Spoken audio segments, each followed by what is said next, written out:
What's up mga kaasang? Welcome back to my channel. At for today's video ay napadaan ulit ako dito sa amin sa Binyan Farm. At ayun, tingnan natin yung mga isda dito no, dahil sayang yung punta ko kung sakaling hindi ako makapag-video. Kaya naisipan ko na mag-video na rin.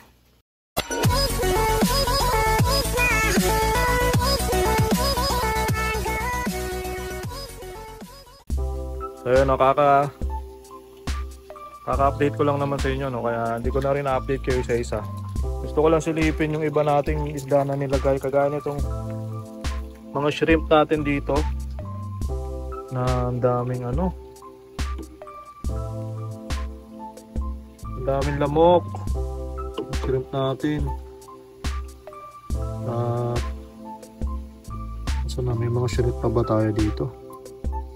Medyo malalim to no, kaya hindi natin makita yung mga shrimp kung okay pa ba sila. Okay pa kaya ito mga to? Para nakikita ko. Para nagdadamit na sila eh. Ayun, may mga nakahiga na parang pinagbalatan. Ayun, hindi natin masyadong makikita yan. Tapos yung nilagay natin dito na ay pares pala yun. Pares na albino koi. Yan, nag-breed pa rin sila doon.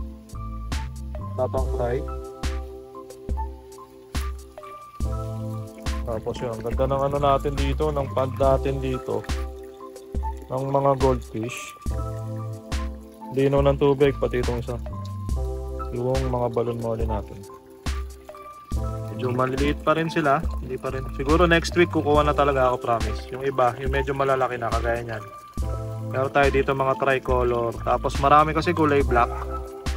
So yung mga naghahanap ng black na maliit pa, yan, bebenta natin yan siguro 80 pesos. 80 pesos lang ang isa nyan. Dahil maliit pa naman. Yan, may mga patcha rin tayo dito. May naiwang malaking itim. Tapos yung may gapi dito, hindi ko alam kung saan galing. Nalaglagan lang siguro to. Yan, may mga nakikita akong gapi. Mga blue panda yata to. Hindi ko lang alam kung nag-breed to dito. Ito na tubig. Pino talaga.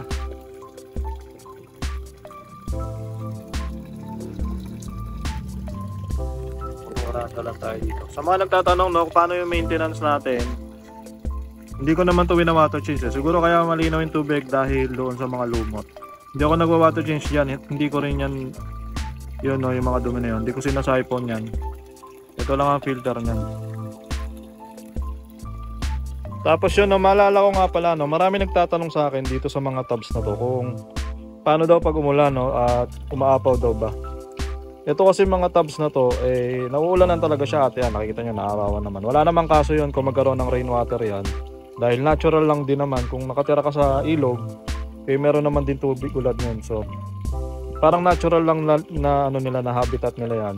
Tapos yung sa ano, yung sa pagtapon ng tubig natin, dahil nga posibleng umapaw talaga yan. Kaya ang ginagawa ko, nilalagyan ko ng butas dito. Kung saan yung gusto kong level ng tubig. So meron siya mga butas dyan.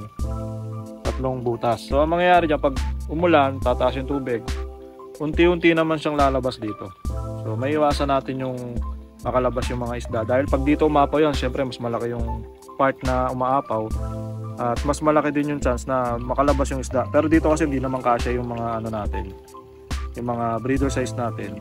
So yung mga ano, possible yung mga maliliit lang ang makalusot. Pero maliit pa rin ang chance kasi maliit lang yung butas eh. So lahat yan meron. Ayan o. Meron yung lahat. Kahit dito sa mga styro natin, nilagyan ko rin yan. Ayan o, may mga butas 2 peraso. Bali, pag umapaw sila, dito lang lalabas yung tubig. Bago pa sila umabot dito, eh lumalabas na. Pero pag malakas na malakas talaga ang ulan, eh talagang posible rin na umapaw pa rin to. Ang laki ng ano na to. Ang laking pond snail oh. Yung lang ako nakakita ng ganito kalaking pond snail. Ang laki oh. Malaki pa na ng ganyan yan. May kinakain sila dito. So yun, yung mga ponds, yung mga pool natin meron din. Ito, nilagyan ko ng ano ito. Ito, nilagyan ko niyan. Para pag umapaw, hindi siya apaw agad. Doon muna siya lalabas. Pati yung pond natin mismo. Eh, binutasan ko ng ganyan. Ito. Ayan, tapos nilagyan ko ng parang sa PVC. Para hanggang doon lang yung ano, yung tubig. Pati yung kabila. So yun, pag magsiset up kayo ng ganitong farm, eh kung alam nyo lang yung mga dapat yung gawin, hindi naman kayo kailangan gumastos.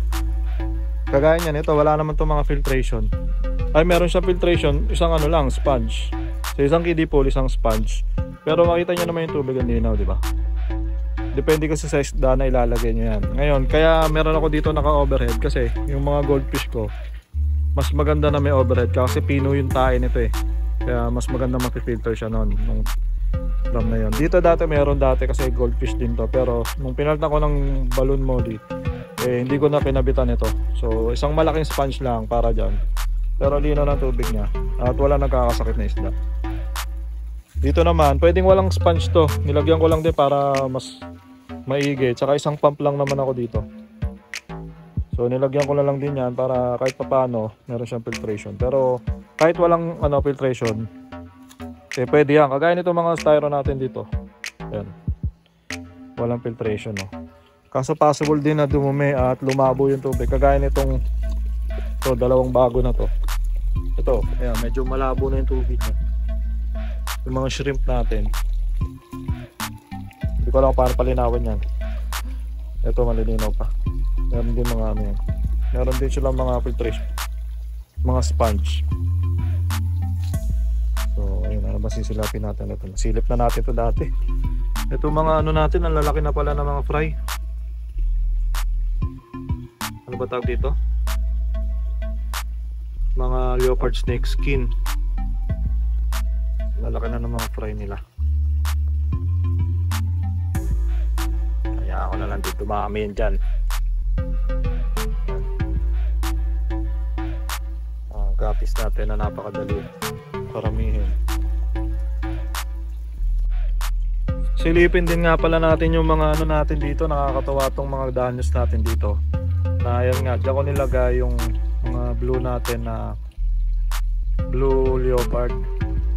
Tapos nagpalaki nga tayo ng mga iba't ibang kulay. So yun, kita-kita nyo na yung mga green, mga neon green long fin. So ang bilis nila lumaki talaga pag ganitong setup.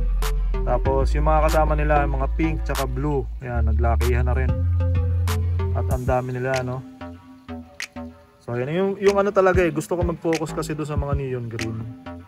Kasi yan talaga yung medyo mahal. Yung mga parang glow in the dark siya. So ayun, subukan ko mag-breed ng mga neon green. Ang ganda talaga. At ang bilis nila lumaki sa setup na to. Silipin nga rin natin itong isa, mga danos natin dito. Ayun, lalaki na rin. Yan, lalaki na. Makikita nyo may mga green, may mga pink, at saka meron din mga walang kulay. Yung mga walang kulay, hindi ko alam kung bakit naging ganun yun. Siguro dahil sa genes na rin nila. Eh, hindi nagkulay. Pero mahalaga dito, eh, yun nga, lumalaki sila. At ang dami pa rin nila dito. Pati dito. Dito medyo mabagal yung paglaki nila. Hindi ko alam kung bakit. Ayan, ang dito. Mga pink, saka mga neon green. Dahil siguro sa pagkain. Dito ang lalaki agad eh. Bilis na lang lumaki dito. Tapos ang ganda nung halaman ko dito. Nakalimutan ko noon kung anong tawag dito eh. Binili ko lang ito eh. Tapos ayun, ang dami. Ito ang bagal lumaki. So yun, mas maganda siguro kung mas malaki yung lalagyan natin ng danyos. Kaya ang iniisip ko nga, dito ko i-grow out. Tatanggalin ko na itong mga swordtail natin dyan. At lalagyan ko ng mga danyos para mas mabilis silang lumaki. So isin natin yan sa mga susunod na video natin. Papakita ko sa inyo. At ito, alisin ko na rin yung mga molly dyan. Konti na lang ito eh. So maglalagay tayo ng ibang isda. So yung mga kasang no, napadaan lang naman ako dito sa farm. At ayun, may mga kailangan akong i-harvest kasi wala ako sa bahay gaya ng mga ano natin, ng mga blue panda natin, tapos yung mga molly, pwede na i-harvest yun. Ang problema kasi may gagawin pa ako mamaya at may pupuntahan pa ako, kaya hindi ako makaka-harvest ngayon at baka mamatay yung mga isda at hindi ako ready. So ayun, dumaan lang ako para mapakita sa inyo at sayang din yung punta ko dito kasi bihira ako pumunta talaga dito, once a week lang. Ngayon almost 2 weeks nga na nung uli ako pumunta dito, so isip ko na lang mag-video. So ayun, no, sana gusto niyo yung pagbisita natin ulit dito. At sa mga hindi pa nakasubscribe sa channel ko, subscribe lang kayo, click nyo na ang subscribe button at ang notification bell syempre. Tapos yun, i-like nyo rin yung video na to kung nagustuhan nyo ang video na to. So ayun, hanggang dito na lang muna sa video na to. Maraming salamat sa mga nanood. fish shack.